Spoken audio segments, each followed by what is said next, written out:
nagkatuo sa iyang aking sakpan. Katak kung patay na natawhana, wala siya mahimo pa. Sige, tapangin ninyo, kapaganaon mapatay ang lawas sa krus. O matupangan na natakop sa kaya ba matulupan sa lawas. Dali! Mahal ka, Centurion. Ako ang iyang inahan.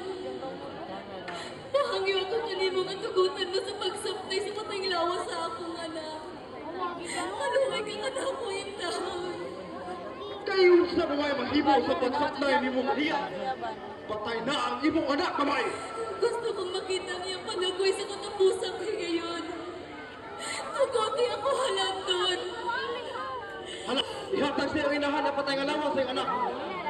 Ako na iyong pagdugay, babae. Kaya doon na kami katuntanan nga pagkabuhaton. Ang paglubong kaniya o pagtatap sa aganan sa lugbanan. Suba sa mando sa mulabaw. Kay basti unya kuno pinikawaton siya mga disipulo. O magsabwag na usap kini o mga bakak. Nga kini nabuhi pag-usap. Suba sa iyang gisaad. Salamat. Dagang salamat, mahal nga Centurion. Akong anak.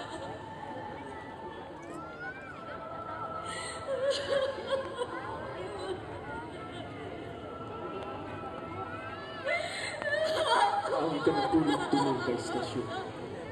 Si Jesus, gitugyan sa iyang ina.